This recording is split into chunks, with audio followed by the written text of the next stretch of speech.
MotoGP Fantasy, un vendredi qui bouleverse la donne. Ce vendredi à Mandalika nous aura réservé quelques coups de théâtre, avec ses drapeaux jaunes brandis en toute fin de FP2, occasionnés par les chutes d'Enea Bastianini, Gresini Racing MotoGP marque déposée, et de Marc Marquez, Repsol Honda Team. En effet, certains n'auront pas été en mesure de se hisser dans le top 10. Or les prévisions annoncent une météo quelque peu instable pour les FP3, de quoi gâcher la suite de leur week-end? C'est probable, même si on n'est jamais à l'abri de surprises. Toujours est-il que Paul Espargaro, Repsol Honda Team, Joan Mir, Team Suzuki X-Star, Francesco Bagnaia, Ducati Lenovo Team, et Marc Marquez, Repsol Honda Team, à ce stade crédités des 19e, 20e, 21e et 22e places, apparaissent comme en danger.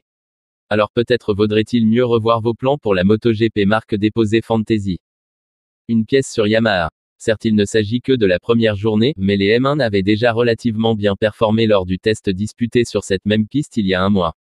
Souvenez-vous, Fabio Quartararo, Monster Energy Yamaha MotoGP marque déposée, y avait terminé deuxième et Franco Morbidelli, Monster Energy Yamaha MotoGP marque déposée, cinquième, deux hommes qu'on retrouve justement aux avant-postes. Vous n'avez pas les 4 points de M à débourser pour vous offrir les services du champion du monde? Pas de souci, privilégiez donc son coéquipier, proposé à 2 points de M. Les autres options.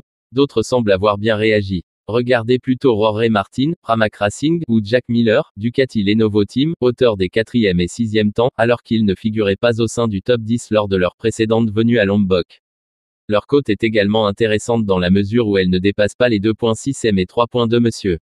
Car d'autre part à Brad Binder, Red Bull KTM Factory Racing, actuellement pointé en 8e position et fraîchement récompensé d'un podium.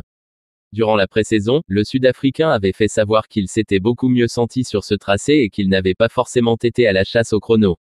Quelques incertitudes demeurent encore quant à son coéquipier Miguel Oliveira, Red Bull KTM Factory Racing, même s'il finissait dans son sillage. Autres options à considérer, Johan Zarco, Pramac Racing, remonté du 10e au 3e rang, désormais affiché à 3.4 M, ou un Alex Espargaro, Aprilia Racing, qui reste en embuscade. Son prix ne s'élève qu'à 2.7 monsieur.